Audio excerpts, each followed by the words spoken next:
Hey, good morning, everybody. Nikki Burnett here, Taste Life Nutrition Radio, streaming live on KUHS Denver. Coming to you alone. We were supposed to have a guest today. Unfortunately, it was Erin Amundsen, the dream guru, and I'm so sad to say that she's not going to be here. It's disappointing, but it happens, right? It happens.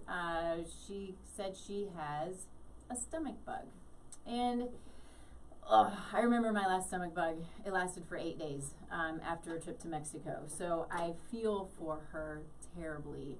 But so you have me, which is still going to be a fun show. I get to talk about what I want to talk about, and that's always fun for me.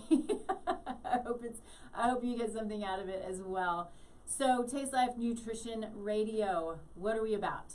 We are about truth. We want to bring to you what we know to be the best science-based information that we can, and bring to you when we have guests, the people who are out there who are doing amazing things, who are creating amazing businesses designed around health and wellness, whether that's mind, physical, spiritual, mental, emotional, all of the things that they have to offer. There's so much that we can do to help our bodies to heal and to repair and to just to give us the ability to perform at our optimal level. We're put here for such a limited time on this earth, and it's the goal with everybody I reach and everybody that I bring on and who they reach is to help people to find their best and to be their best. And I love that about what I do. I love that about the people who I surround myself with and the guests we have on the show. So today we're talking about weight loss and bad diets. This is a good one because, it can be it's a difficult topic. It can be sometimes really difficult to lose weight. We have these issues with yo-yo diets, and then the inability to lose weight. And then, go further than that, we've got diabetes and metabolic disease and heart disease and all of these things that can go into a body that is unhealthy and unable to lose weight. But there's a lot to it. It's not just about eating too much or eating the wrong things. Both of those have a part to play, of course, but there's a lot to weight loss when it comes to biochemistry, individuality, genetics, epigenetics, and so forth. So we'll talk about all of those things. But as always, we start the show with gratitude. And so I think, there's so many things that I'm grateful for. I get up in the morning and I do my journaling, and it's kind of those things, your typical things. I'm amazingly grateful for my husband and my dogs and the house that I live in, and just the goodness in life, the goodness that life is. So I'm super grateful for all of those things. I think today I'm most grateful for the ability to surround myself with amazing people who help to lift me and build me up, and then the platform that I have to be able to share, which is in part this show, in part my business, in part just getting out and being able to speak to people and help to bring what I know to be truth about health and wellness, and there's so much confusion when it comes to health and wellness as a whole, right? Mental health, emotional health, physical health, spiritual health. We look online, we have so much access to so much information, and it's not always easy to decipher what's right and what's wrong, but the key is what's right for you, especially when it comes to your physical health. You are an individual, I'm an individual, and what is right for me is going to be different for everybody else, and that's the way we want to work with people. Well, in personal life as well as in business life, is we want to work with people as the individuals that they are, and which is why in business anyway, in my practice, we spend so much time with each client because everything about them is different. Their history, their experiences, their trauma, their biochemistry, the way that they see life, their toxic burden. Everything is different about every person. And so when we're working with people in the practice, it is, what's your experience? What are your symptoms? What are you dealing with? What are your personal goals? What are your fitness goals? And then we run labs and we go as deep as we possibly can to truly understand and uncover what's going on to create whatever symptom someone is dealing with. And what we have to remember is symptoms are, yes, they're things like chronic pain, fatigue, brain fog, anxiety, depression, stomach pain, heartburn. But we can go deeper than that. And symptoms include disease, right? So disease is just dis-ease. The body is in a state of dis-ease. And although we have a name for diseases, there's still symptoms. There's still the body talking to us and knocking on that door, trying to get your attention, saying, we got something going on here and I can't continue to do this on my own. I need your help and I need your input. And so we want to really take a step back and start to learn again what our body is, what our body's about, what our body's trying to tell us through the things that we experience. So, it can be the thoughts that we experience, good and bad thoughts, right? It can be the pains and the aches and the aging. Aging too soon is certainly a symptom. And the negative self-talk. A lot of these things that go on and in our mind can be due to the inflammatory process that's going on in our body. So if we're dealing with constant frustration and constant negative self-talk and some anxiety and depression, suicidal thoughts, these things can be due to this inflammatory process that is creating the thoughts and creating the symptoms, right? These are all symptoms. So pay attention to those. Find people who have the ability to help you dig. Don't just be okay with you have this disease or that disease. Always ask the question why. And they give you an answer. If you find an answer, ask why again. You get another answer, ask why again. Keep digging deeper, because there's gonna be something that is deep in there that's gonna help you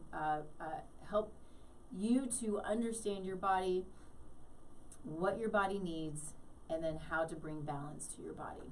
So with that, I want to talk about weight loss, and I want to talk about the fad diets and all of the things that kind of go into this, because as I said a few minutes ago, we have so much information. We have so many people out there who are giving their opinion. Some of it's science-based and some of it's not, and some of these things work for some people and some of them don't. And so I have people who come to me who are so frustrated because they have tried over and over and over again to lose weight, but it just keeps coming back and they can't figure out why. And so often I think it in part anyway, is these, we do these quickie diets, the 30-day diet or the 2-week diet or the 12-week diet, and that's a problem in and of itself right there, is the word diet. If I use the word diet, I'm going to use it because it's a therapeutic type of diet, right? So if we're doing a keto diet for cancer purposes, that's a therapeutic type of diet. Even a vegan diet can be a therapeutic type of diet. Now, based on the science, I don't believe that it's a good long-term option, but I think it's a good short-term option. And so, if we're looking to lose weight, to balance the body, to eliminate symptoms, then dieting is not the answer in most cases.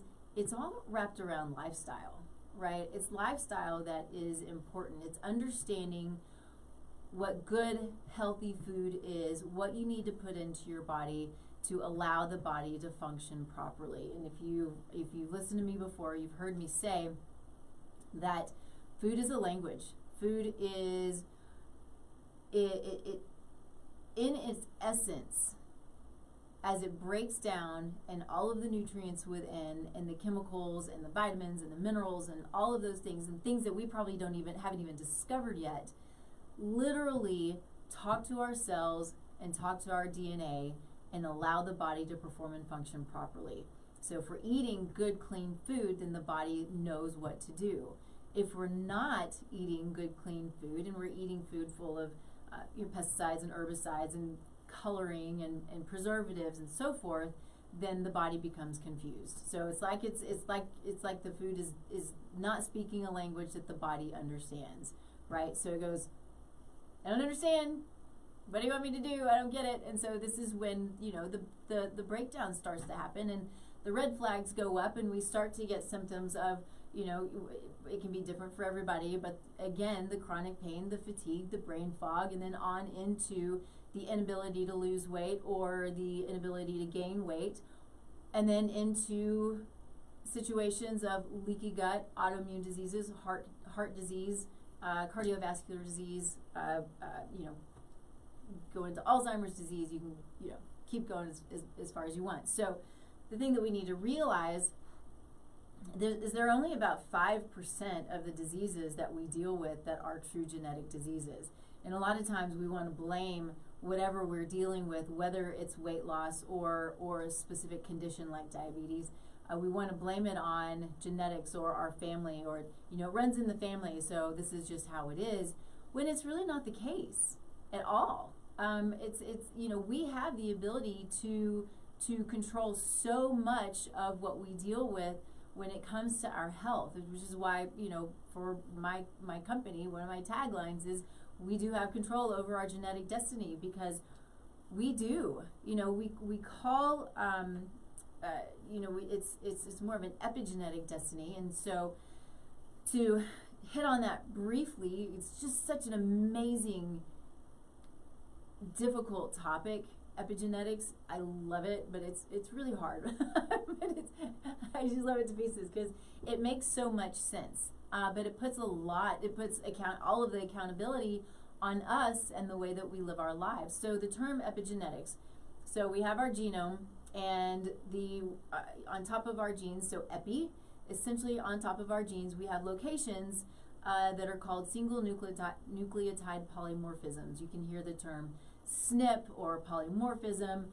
Essentially, this is not altogether correct, but in order to kind of help to visualize it, essentially it's a mutation. But everybody has them. Everybody has, I don't know, however many millions of SNPs, so many we haven't even discovered yet, but we have, several hundred, I would say, that we are studying pretty deeply and that we can see. So we can look and see if people have these polymorphisms, but just because you have a polymorphism doesn't mean it's a problem.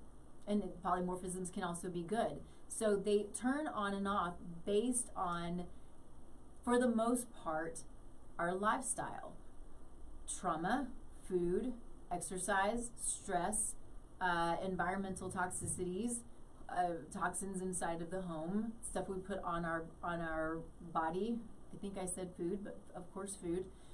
So these are all things that we have control over. And so if a SNP turns on or off, it's due to what we're doing on a daily basis. And SNPs can turn on minute by minute, hour by hour, day by day, month by month, year by year, right?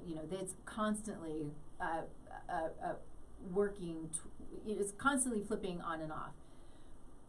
But when we have things, say autoimmune condition, celiac disease, which is something that we can see if someone has the potential for as we're looking into their genetic markers or epigenetic markers. And so we can look and see this, and then we have the ability, hopefully, to avoid it. If we see it, then we can avoid it. We just know that the potential is there. So really that's all that is. Epigenetics is your potential. And then we have the ability to see that, and if we see it before it happens, then we can start to avoid it. But if you already have symptoms, say you already have celiac disease, then we at least know it. We know where it comes from. That's how your body is expressing symptoms, right? Because it's your potential. But then we also know that there are ways of helping to hopefully put in remission things like celiac disease, which can be really, really hard for people to deal with. But if you don't know what autoimmune disease is, it's where the body attacks its own tissues. And so in celiac disease specifically, it attacks the intestinal lining and creates all kinds of terrible situations, nutrient deficiencies, malnourishment, on and on. It can be really awful, especially if it goes undiagnosed. We're much better at diagnosing it now because there's so much more of it around. So I digress a little bit, but understanding that we have this epigenetic potential gives us, or it puts the accountability on us, which is a good thing, but sometimes it can be kind of hard because we can't blame it on our parents, and we can't blame it on our grandparents, and we can't just say, oh, it's just the way that it is, when we do have control of what we're putting into our mouth and what we're putting on our body and into our environment. Obviously, we can't control what the chemicals that are going into the air, unfortunately, but we have a lot of things that we can control. So I want to talk a little bit, I think, about, just a little bit anyway, about specific diets. So I don't like the term diet, as I already stated.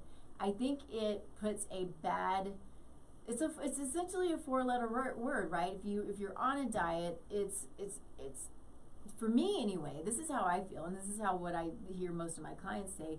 It's frustrating because it's like it's kind of torturous, or it's just this time you got to do this thing and then you got to go back to normal, which normal should be a consistent healthy lifestyle, and that's what we want to create in our life and for our families, is just a consistent healthy lifestyle. Now nobody's perfect, right? I love ice cream. I'm gonna eat it every now and then. Well, avocado ice cream anyway. But it's part of it. But if we do it on a consistent, regular basis, then we have the ability to have those cheat days every now and then, or have a little bit of the cookie or the cake or whatever it is that you might want. And don't feel guilty for it. Life is meant to be enjoyed. Food is meant to be enjoyed. We want to have this really great, amazing relationship with food, and not this feeling that we're always fighting the food. And this, I hear this in practice a lot when people come to me for weight loss, or even if they're come to me with GI dysfunction. They're like, I just want to be able to eat food. Why doesn't food like me? And somebody who's trying to lose weight, why does food not like me? Because I don't know what to eat and I can't lose the weight. And I think what we want to understand is there's a lot of biochemistry that's going on there, and we'll get into that in a little bit. But there are a couple of diets that I want to hit on that are, like I said, true in my mind, and what I believe to be the case. They're true therapeutic types of diets. And so keto and veganism, I think, I have my list here, making sure I'm hitting the right ones. But those two, I think, are great therapeutic short-term to moderately short-term types of diets. Keto has been shown to work really well for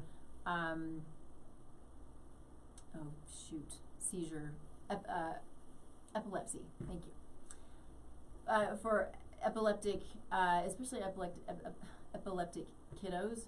But the keto diet works really well for that. There's a lot of good data behind that. So if you or someone is dealing with a condition like epilepsy, look into it, check it out.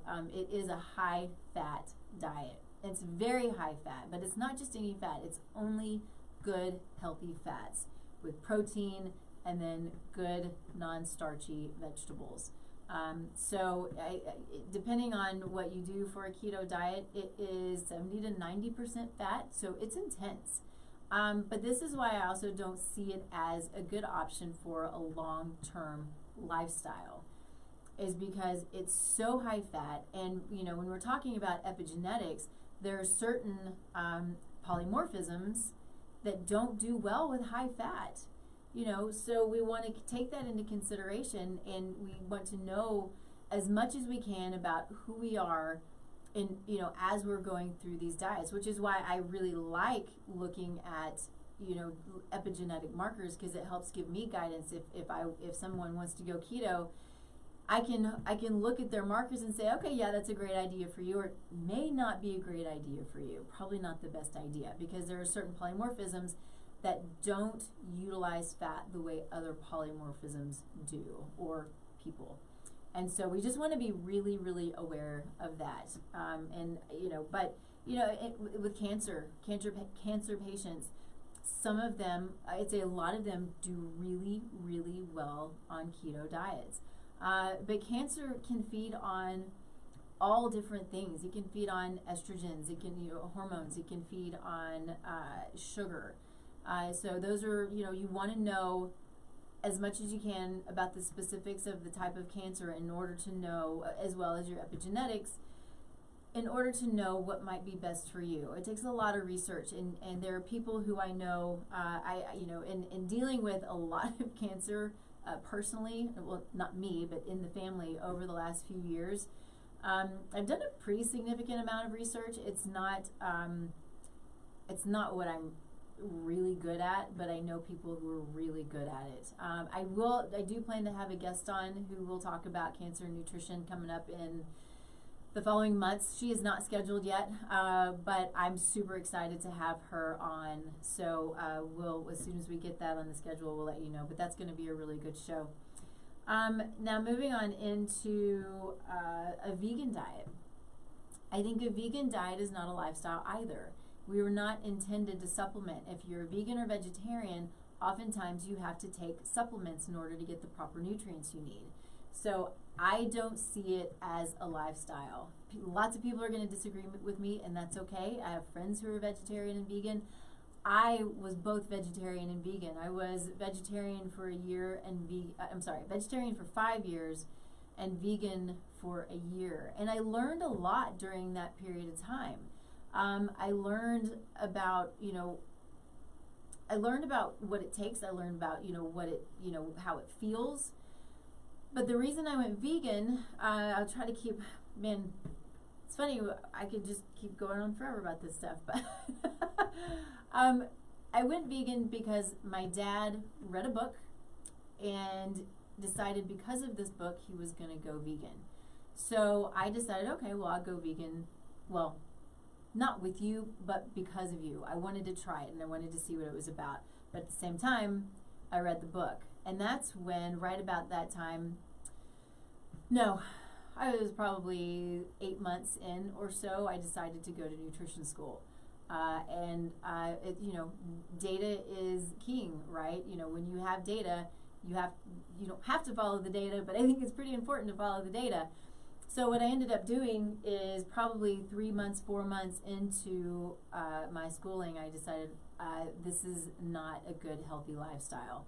But I did take that book, and that's what I based my thesis on when I went, for nutrition school, was based on fat and cardiovascular disease and veganism and what makes sense. And this book basically was wrapped around patients who were at the end of their rope. They had terrible cardiovascular disease. The doctors told them there's nothing you can do and you need to go home, get your things in order, sit in a rocking chair because too much movement is not good for you, and just wait to die.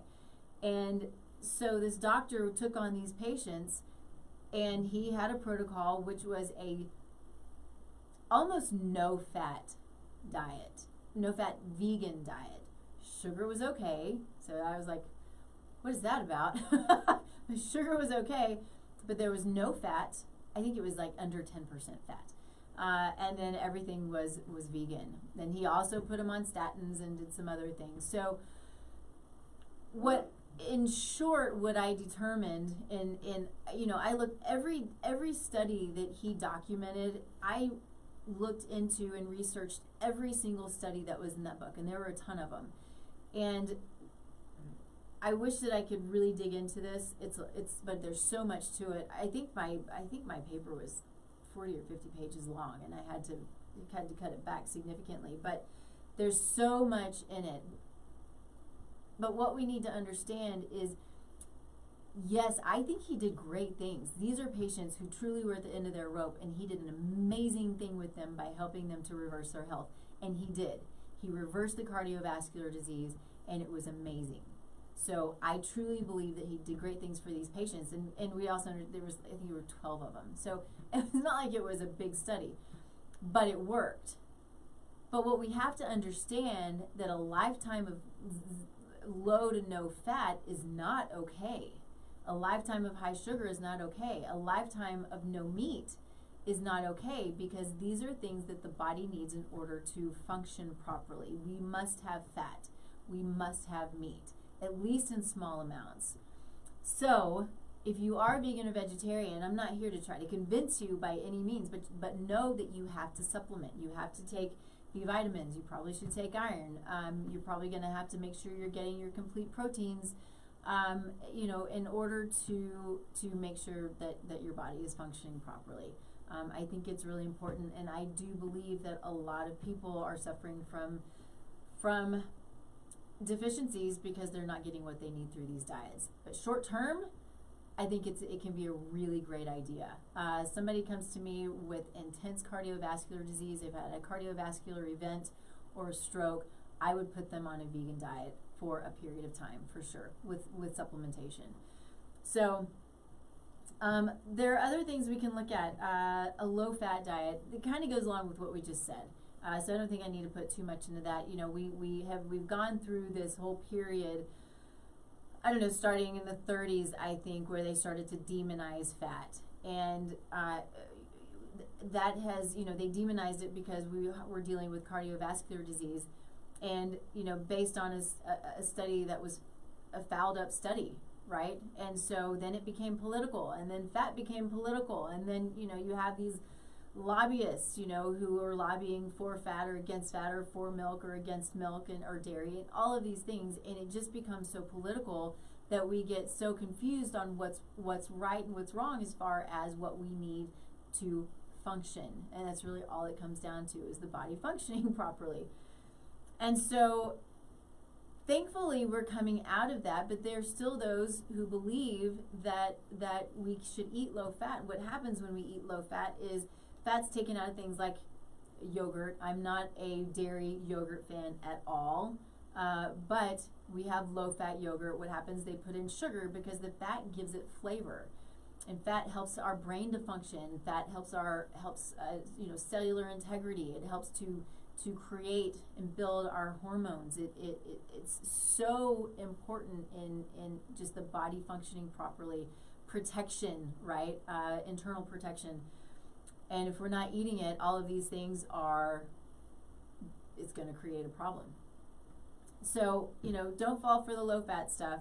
It doesn't mean that you need to eat high fat. Again, it goes back to your body, what your body needs. What I know for myself, because I know my epigenetics, at least in part, is that I am naturally a lower fat type of person, a lower fat, lower protein. So I try to be, aware of the amount of protein and fat that I take in, but I still eat plenty of it. I'm going to eat plenty of avocados and plenty of olive oil, which is amazing for you, which leads me into Mediterranean. We've heard of Mediterranean for however many years. Good, healthy fish, lots of good olive oil. I think we want to be really careful with olive oil, though. Don't buy olive oil if it's in a plastic bottle. I have to tell a story. It's kind of awful, and if any of my family is listening, I apologize, but it's funny. So I was up with my family in Michigan, and I wanted to cook for everybody, and so I needed some olive oil. And so my aunt went to her, she made the trip, went to her house, picked up her oil, and brought it to me. And it was in a big plastic jug. that had been sitting over the stove. So literally I opened up the jug and I smelled it, and it almost knocked me off of my feet. You can smell the rancidity of fat, and it's so bad. When it's oxidized, it creates oxidative stress in the body, and it's inflammatory, potentially carcinogenic. So smell your oil. Same thing happened, and so we didn't use it. I actually went out and bought some good olive oil. So, I mean, it's a lesson, right? You know, I was able to tell them, don't buy this kind of olive oil. It's so unhealthy and so inflammatory. On top of the fact that what can happen with oils that you don't know and you don't trust, it might say oils that you don't know, it might say olive oil. They're cutting it. They're cutting it with canola oil or vegetable oil or I don't even know what. And you're talking about inflammatory. Vegetable oils, cottonseed oil. I don't see cottonseed oil in much of anything, but I recently saw it. I was going to buy some sardines in a can, and it was mixed with cottonseed oil, and it was out of China. Be careful with your food. And it was coming from a natural, it was online, but it was a natural health shop online. You got to look at what's in your food. Cottonseed oil, it's terrible. It's genetically modified. It is not a healthy oil. It's very inflammatory. Going back to cardiovascular disease, canola oil is incredibly inflammatory. Your doctors, people who don't know, right? It's not just the doctors, but if you don't know this, we're told that it's good for cardiovascular disease, it's good for the heart. It is not. If you have it in your kitchen, do not finish it. Throw it away. There's nothing good about canola oil, and if you're dealing with heart disease, it's going to make it worse. So just remember that. You know, we used to get crazy when I would hear it. You know, on I think it was Pandora. They were talking about canola oil, and it's just it's a huge problem. I'll stop it at that. But anyway, but make sure that if you're buying your olive oil, that you're buying olive oil that you know. I order it and have it sent to me direct from the olive oil manufacturer, a small farm. And you might want to consider that, because I don't know how to know if it's good or bad just at the store. You can smell it a lot of times. You can smell if it's olive oil, but is it still cut? There are olive oils that I've smelled that have virtually no smell, and I don't think that that's normal or natural. So, so just be aware of that. Be aware of the rancidity that can happen. I was at my mother-in-law's at one point, smelled some avocado oil, and it was rancid. So it's an intense smell. So just throw it away.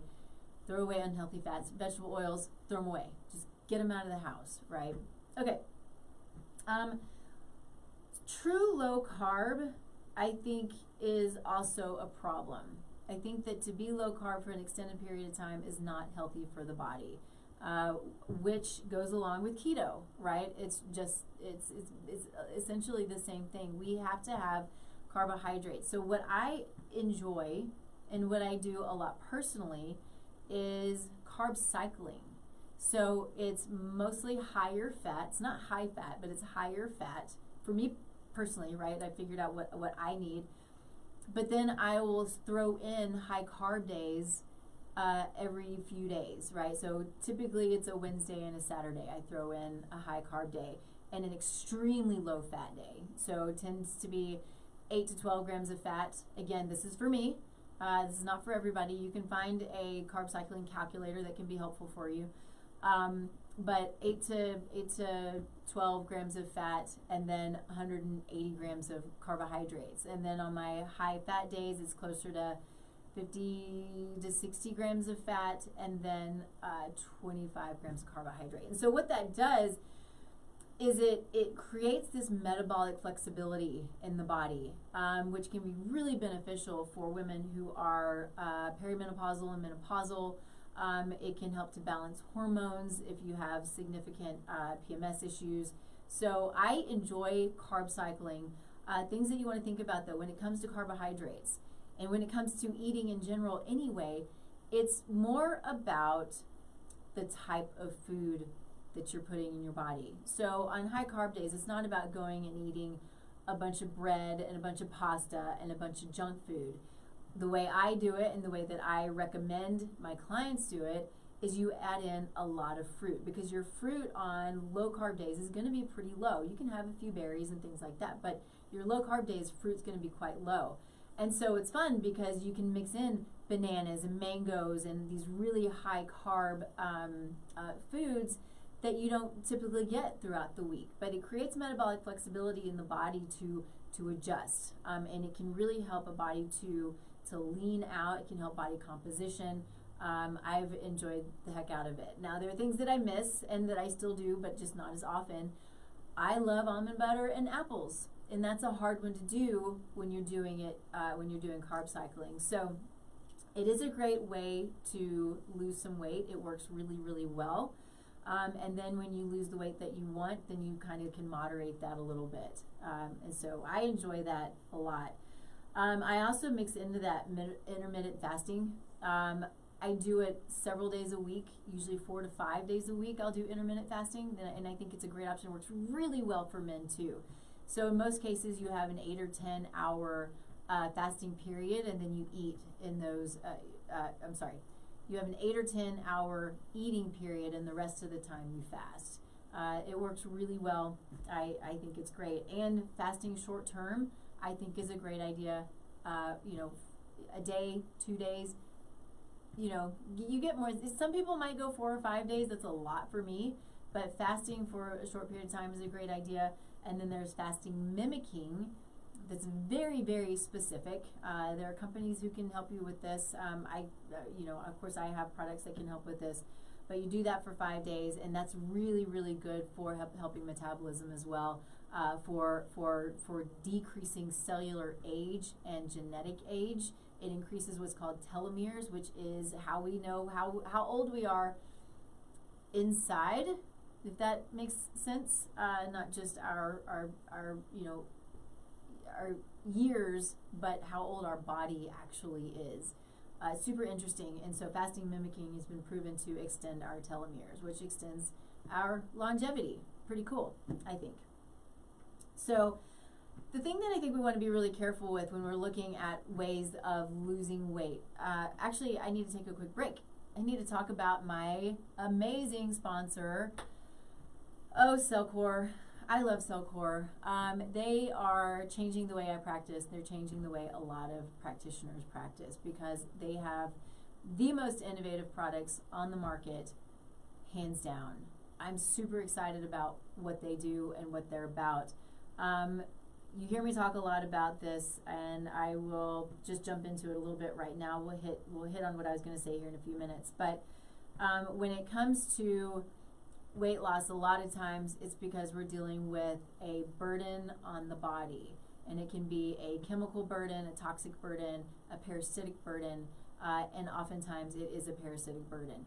We are dealing with parasites and worms that we don't see come up on labs. And it creates a huge problem on the body. These things can trigger autoimmune diseases. They can trigger hormonal imbalances. They can trigger the inability to lose weight. They can trigger skin issues and sleeping issues and brain fog and anxiety. I mean, all of these things that I talk about on a daily basis oftentimes may come from this burden of parasites and worms. So this is where Cellcore comes in, because they have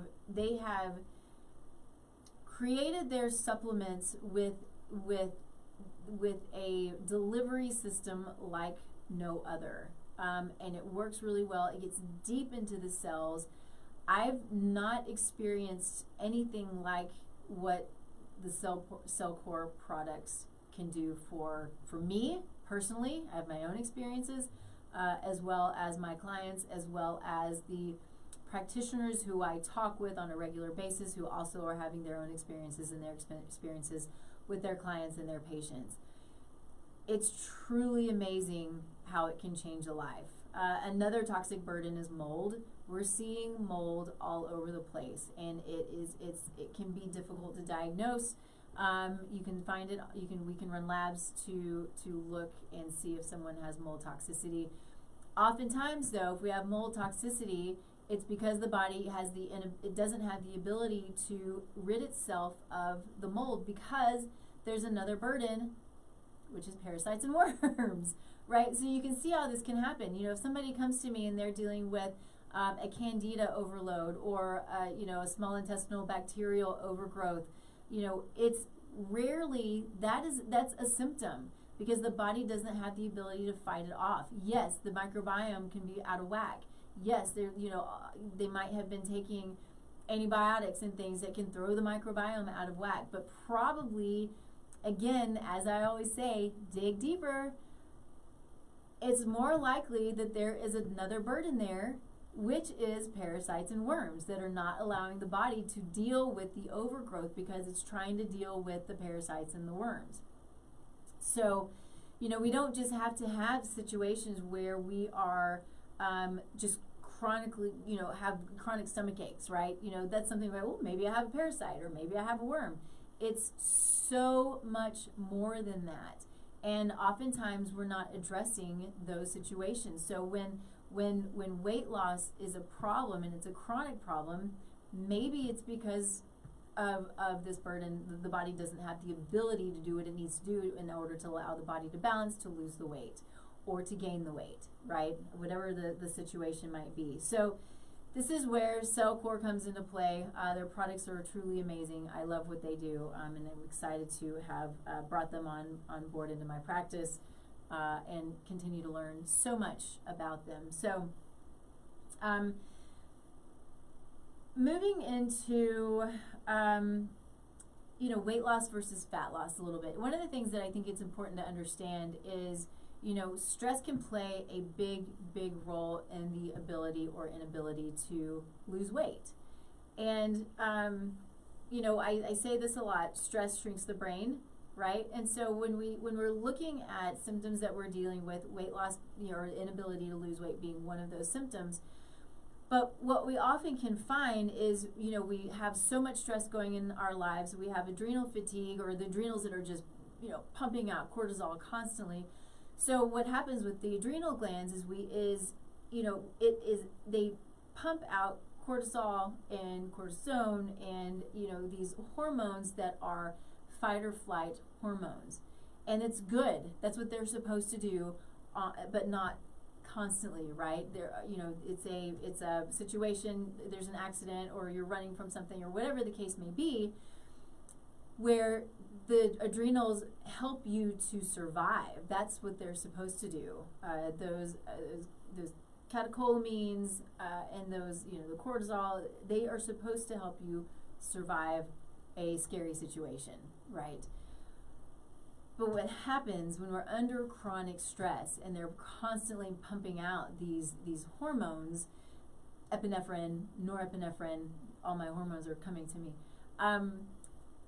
What can happen though is it's constantly elevated and it puts the body in a catabolic state. So cortisol can be anti-inflammatory and it can be anabolic, right? So it helps you to do things and do really fast. But then it is, if it's constantly elevated, it is then catabolic, which means it breaks down tissue. So if we're constantly stressed and we're trying to lose weight and we're, you know, have this negative self-talk and we have, you know, hard family relationships and we have this trauma and all of these things going on, so our cortisol stays up here, it's breaking down muscle tissue, and it's holding on to fat.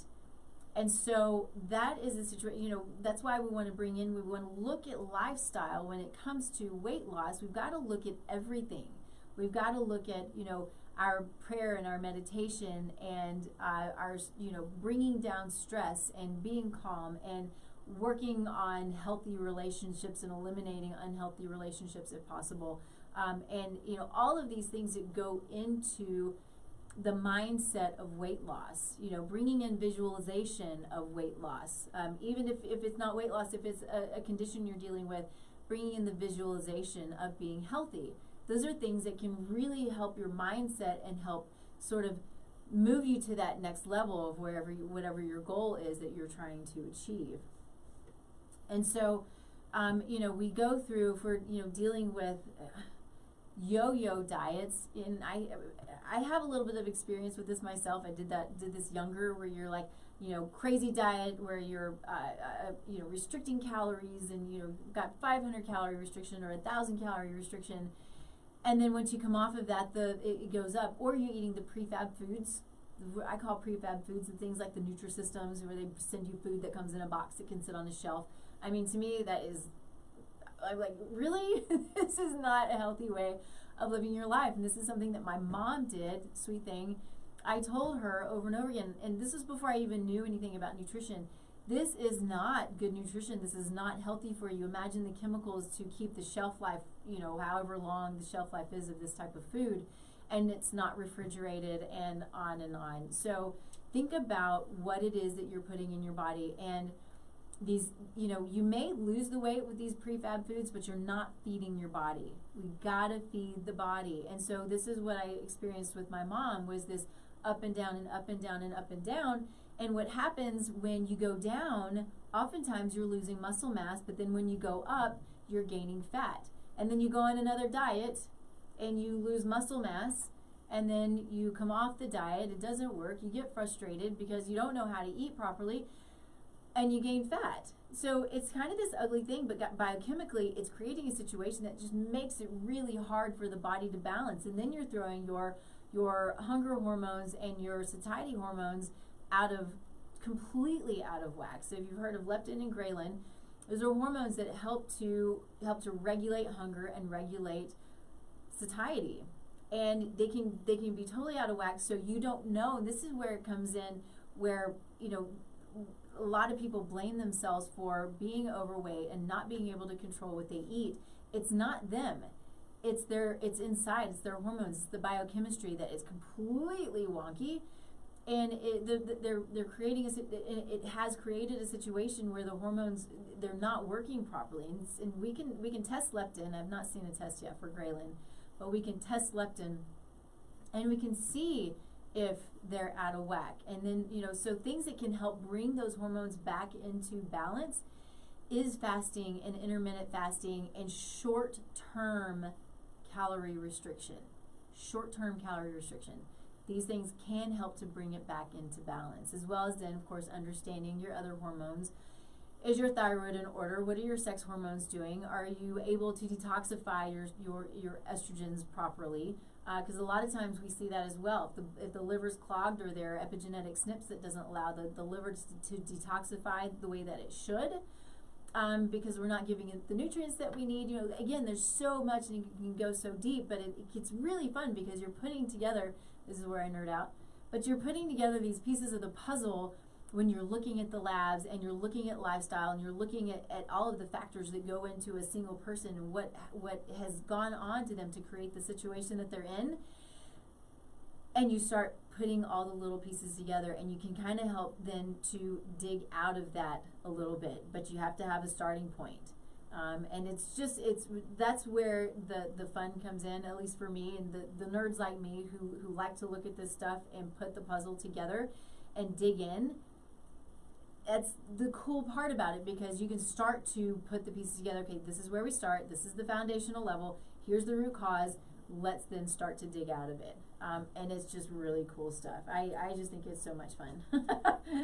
So let's see. Moving into that, something super basic, so basic that we have such a hard time with, is drinking enough water. Water is so important. I'm going to say it. I know you're like, okay, I know, I need to drink more water. Just do it. Put lemon in it, put essential oils in it, put lime in it. Do whatever it takes to make the water what it is to make you want to drink it. And that's something that I've been doing more of, is using essential oils for water. Lemon, lime, and orange are kind of my favorites. But I'm not the best at drinking water myself. It is a focus for me every day. I have to think about drinking water. So I'm not great at it. I call it sparkly water, or bubbly water. I love that too. So do whatever it takes to get the water in your body. A lot of people say that orange juice is a great way of getting water in your body. No, not really. sure, it's a liquid, there's probably some water in it, but you know, if you're going to get water from fruit, it needs to be from the fruit that has the fiber in it as well. That's great. But it's not going to be enough water. You really need to get enough water, and too much, that would end up being just way too much fruit. Fruit is great, but we need more vegetables. We need lots and lots and lots of vegetables. So orange juice is just going to be full of sugar. Be careful with orange juice. Be careful with any kind of fruit juice. They are they're meant to be consumed, if at all, in very, very small amounts. So, you know, the things that are at the grocery store that look like they're the veggie, like can't think of what it's called. I used to think it was really healthy, but they've got the different flavors, and it's all fruit and some vegetables and the green juice and the mango juice and all of this stuff. It is not your friend if you are trying to lose weight. But I will tell you, vegetable juice I think is a great idea, as long as it's not pasteurized. Fresh vegetable juice is a great idea. Add some lemon, some lime. That can be super yummy and super nutritious. Help the body to rid itself of toxins. It's good stuff. Okay. I think, let's see. I think one of the things that I hear a lot with people who are trying to lose weight, and I know I would hear this, my sweet mom, I don't mean to keep using her, and I know she's looking down on me going, really, is this what you're doing? I know, but you're a great example, Mom. I can't help it. She would weigh herself every single day. And and you know, there are still people today who help people to lose weight who believe that weighing yourself every day is a good idea. It helps you to focus on, you know, what it is that you need to do that day.